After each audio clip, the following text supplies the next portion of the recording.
so this is Andrea Proeber with Great Expectations Realty, and today we have Levi, and he is actually visiting over here from California right now and checking out Ocala. You got the map over here just off screen, and kind of we've been trekking around just kind of seeing where everything is, right? So yes. What on earth made you go from California and go, you know, in the entire world that I can invest in, I'm gonna pick Ocala? How did that come about? Yes. Hello everyone. Hello Andrea. Hello. California was a great place to invest back in 2010, 11, 12 after the crash, which I did. And I am a cash flow guy. So when I start searching where is the best place to invest during 2020, 21, 22, I found Ocala. I did some research on YouTube, and of course, when you Google Ocala, Andrea comes up with her videos. Yeah. I was watching the video with Mr. Kevin Sheely, yes, Sorry, our Kevin Chamber of Commerce Yes. CEO, yes. And the video was very informative, so casual, so easygoing. And I said, okay, I showed this video to my wife and I said, honey, take a look. What do you think? She said, we need to contact this lady. So I called Andrea and she was gracious enough to pick up the phone, seeing how busy she is throughout the day. She took her time, talked to me on the phone. I told her what my vision is. She was totally on board and supportive. She set up in her system, based on my criteria, the email that will be sending to me every week. And once I see something, I will call Andrea and say, Andrea, let's put offer on it. Yep. And actually we did. Yeah, but you didn't get that one. No, I was trying to play a low ball for the first property. I said, Andrea, are you okay to put a lower ball? She said, Levi, whatever you want, let's do it. We gave an offer, and the offer was rejected. And I kept looking for the next property. I was looking for 3-bedroom, 2-bath, 2-car garage, single family home. And then a couple weeks later, sure enough, brand new construction coming in. And I called Andrea again. She said, okay, let's do it. This time we give full offer, and it was accepted. It was a learning experience, but I find it better for people to learn for themselves. I give my opinion when asked, but I try not to push my opinion on others. And I've been working with a lot of realtors before, and they don't want to give offer less than asking price, especially in California. Usually go above asking price. Right. But here I was surprised. I said, okay, let's try it. I guess in this hot market right now, you don't give offers less than they're asking. No, that was just when the market was really starting to heat up. It was about a year ago when you purchased. It was almost exactly a year ago that we closed. So, it was just starting to really heat up, and so we had to get a little bit more. But you didn't have to compete against other offers. We were able to get it before anybody else made an offer on it. So it was great. So good timing. Good timing, and this we learned a lot from this experience as well. I learned a lot. First of all, I was very blessed to have Andrea on my side because she held. She held for both sides. So we had some hiccups getting mortgage in place because of the structure I needed to have. And then Andrea already had tenants lining up. Yes. And they were ready to move in and we had to close. And yeah, I do prefer to go with smaller banks, but you had a relationship with a larger bank. And again, I give my opinion and then I leave it alone. Yes. So it was with a larger bank, and I think the communication wasn't really there, which is the problem that I found with larger banks. Yes. And they really don't, it's like they're get up and go, got up and went. They never seem to, like, a closing date? What closing date? You know, oh well. We still have time. It's not all last the month, paper. no big deal.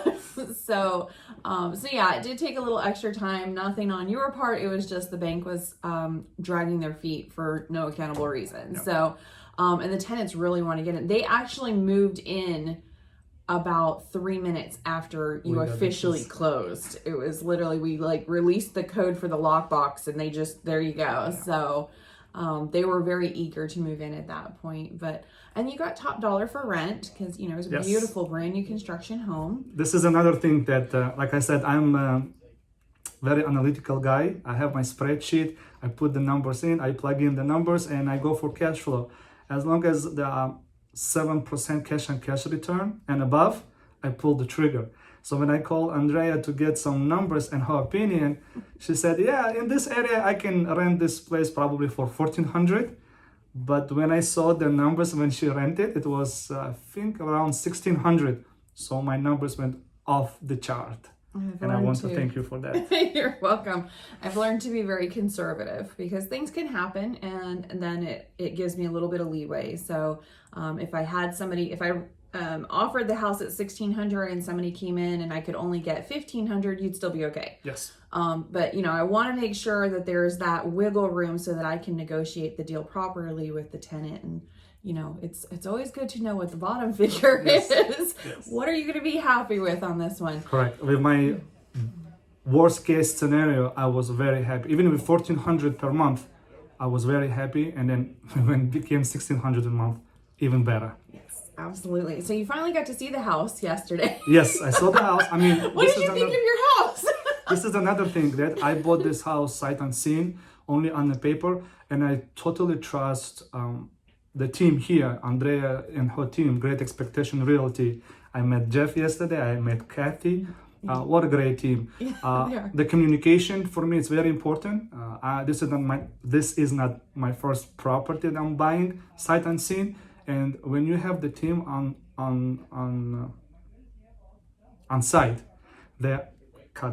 when you have the team on site, they're able to support you, boots on the ground. This is what you say in America. Yeah. And the communication was great. She explained to me the process, how it's going to work. And I got exactly what I was looking for. I wanted a house that would be tenant resilient. That's a good way of putting it. Right? No carpet. No. Which is very important for me because I don't want to replace the carpet every time. And the countertops was very important as well. Yeah. And very well, nice, done, and finishing. I love it. Yeah, awesome. It's a beautiful house. It really is. The finishes, I do like the finishes a lot, not only because they're aesthetically pleasing, you can get that higher rent for them, but yeah, the durability when you're getting investment homes is so important.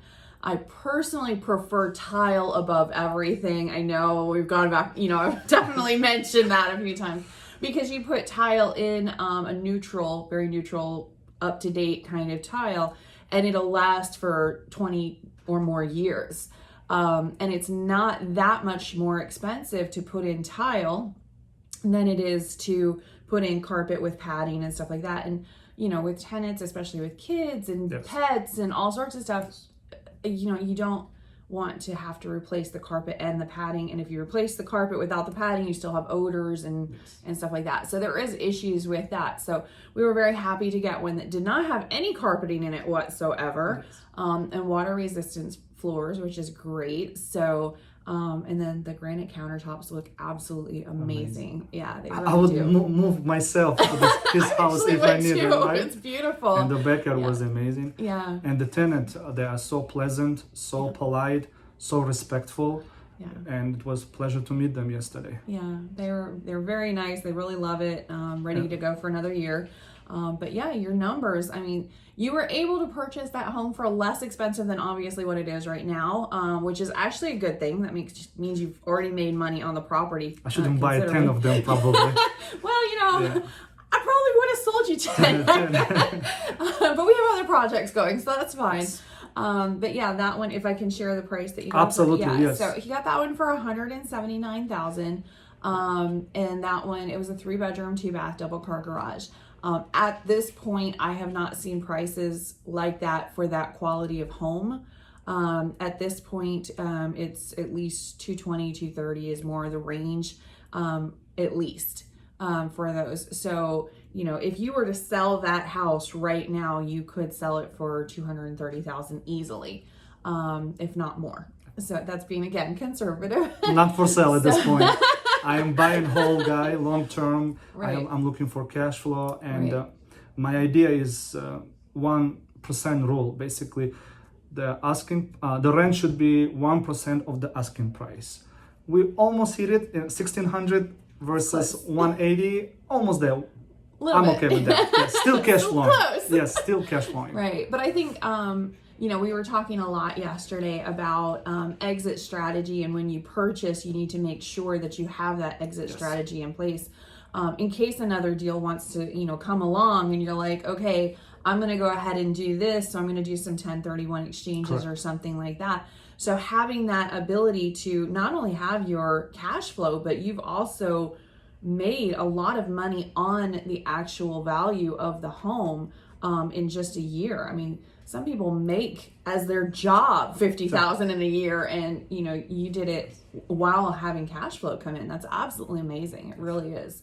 So good job on that one. Thank you for your support, for sure. Yeah, and you got to meet Alex yesterday. I don't want to forget Alex. Alex, yes. He's the property manager that is actually working with the tenants. He's going to be working with them with their new lease that they requested. So yeah, Alex came for, this is another thing I want to mention. Property management can break you and make you. This is what they say on the podcast. And Alex came for inspection, 1 year inspection, right?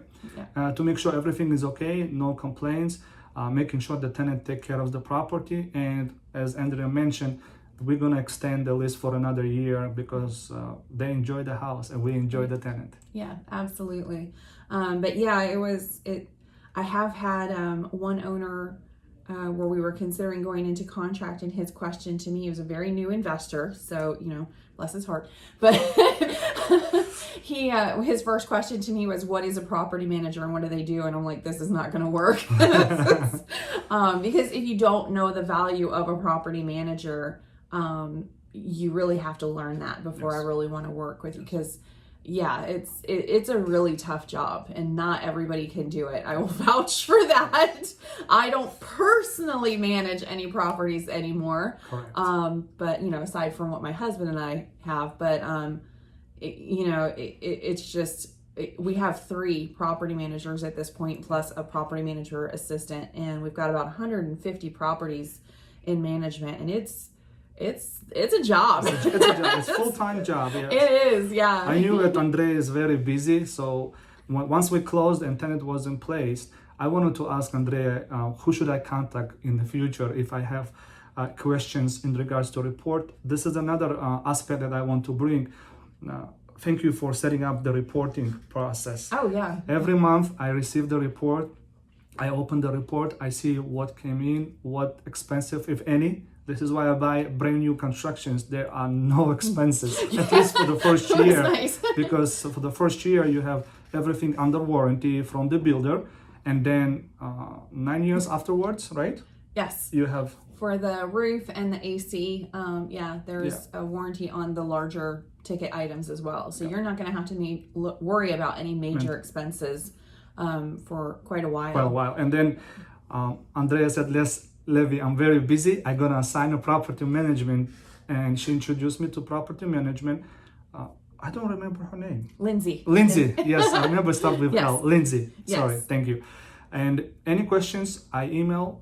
There was one question I had when I just started getting the report. Mm-hmm. I addressed the issue right away. Lindsay was on top. I usually see Andrea for the first time, but to make sure she's aware of that. But after that, I don't bother Andrea anymore.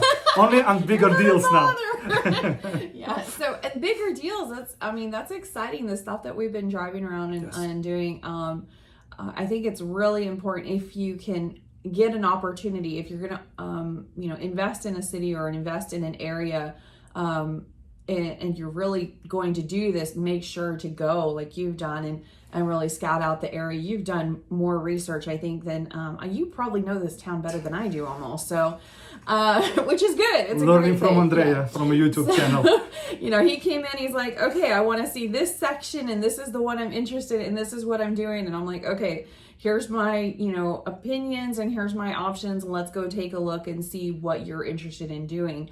And come up with a game plan. So that's basically what we've been doing is figuring that out. And I think the areas and stuff that we've been looking at are really exciting. There's so much excitement coming into Ocala. It's crazy.